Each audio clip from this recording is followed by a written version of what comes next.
Assalamualaikum warahmatullahi wabarakatuh. Selamat pagi anak-anakku kelas 8. Semoga kalian dalam keadaan sehat walafiat, amin.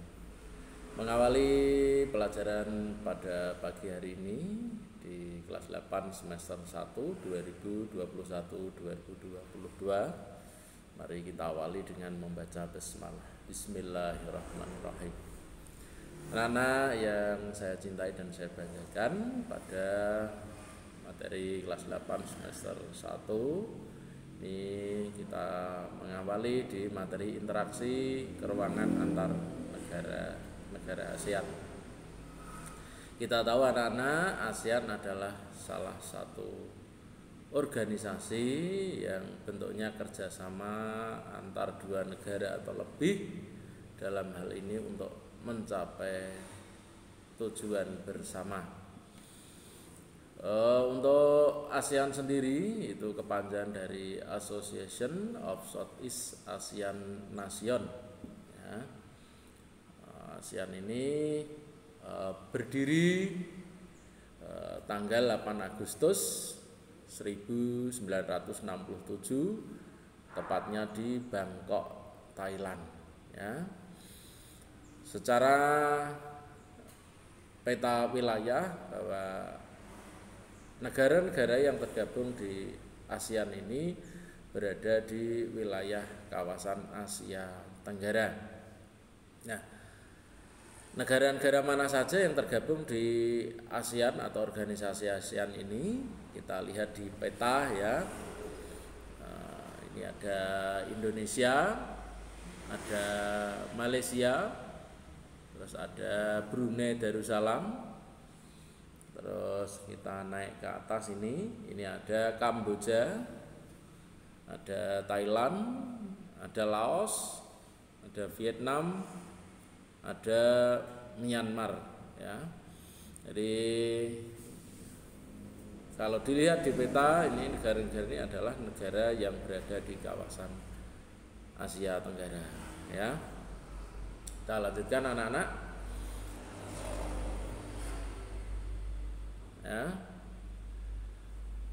Seperti yang saya sampaikan tadi bahwa organisasi ini adalah menjalin hubungan antara dua negara atau lebih demi mencapai suatu kesepakatan atau tujuan bersama. Itu tujuannya adanya organisasi ASEAN.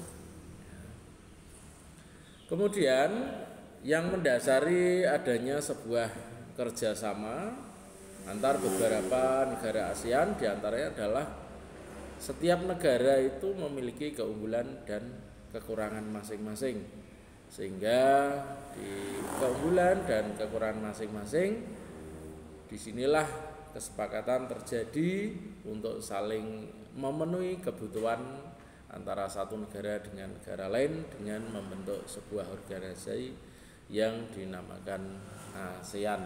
Ya, lanjutkan. Lalu apa yang mendorong kerjasama ASEAN ini? Ya, satu diantaranya adalah kesamaan dan perbedaan sumber daya alam. Yang barangkali Malaysia itu sumber minyaknya tinggi, Brunei Darussalam sumber minyaknya tinggi. Tetapi Brunei tidak memiliki sumber daya alam berupa batu bara. Ya, batu bara ini sumber paling banyak ada di Indonesia, sehingga kekurangan, perbedaan, dan kesamaan itulah yang mendorong terjadinya kerjasama. Ya, misalnya di Indonesia tidak ada sumber minyak, impor dari Brunei. Kemudian Brunei tidak ada sumber batu bara, impor dari Indonesia. Inilah yang mendorong terjadinya sebuah kerjasama. Nah, kemudian faktor pendorong terjadinya kerjasama yang kedua yaitu kesamaan dan perbedaan kondisi geografis. Itu juga mendorong terjadinya sebuah kerjasama. Kalau kita lihat negara-negara yang terletak di kawasan Asia Tenggara ini kondisi geografis hampir sama dan tidak beda jauh ya. Kemudian anak kita lihat di peta bahwa negara ASEAN itu di peta satu kesatuan itu misalnya Vietnam ya, itu ibu kotanya di Hanoi, Myanmar di Naypyidaw, Laos Vientiane, Thailand itu Bangkok, Kamboja Phnom Penh, Brunei Darussalam itu ibu kotanya Bandar Seri Begawan, itu mepet dengan Indonesia itu ya, berbatasan langsung darat dengan Pulau Kalimantan. Kemudian Malaysia itu ibu kotanya Kuala Lumpur, Indonesia sendiri ibu kotanya Jakarta. Kemudian Filipina itu ibu kotanya di Manila ya. Nah, di antara negara-negara yang ada ini Indonesia lah yang memiliki daratan paling luas, dan negara kepulauan yang paling banyak pulaunya adalah Indonesia ya, di antara negara-negara ASEAN atau negara yang tergabung di organisasi ASEAN. Lalu faktor penghambat terjadinya kerjasama. Nah, satu, perbedaan ideologi.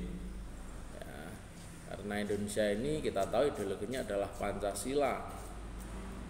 Tidak ada negara yang canggung atau was-was ketika menjalin kerjasama dengan Indonesia. Ya. Kemudian faktor penghambat kedua yaitu peperangan, adanya konflik dan perang terjadi sehingga itu menghambat terjadinya sebuah kerjasama. Yang ketiga yaitu kebijakan protektif, misalnya tidak menerima impor hasil pertanian dari negara lain, itu juga menjadi faktor penghambat terjadinya sebuah kerjasama. Sampai di sini dulu anak-anak, kita lanjutkan pelajaran di pertemuan yang akan datang. Tetap semangat dan jangan kendor di dalam belajar ya. Patuhi protokol kesehatan, jangan lupa ibadah sholat 5 waktu. Sekian, assalamualaikum warahmatullahi wabarakatuh.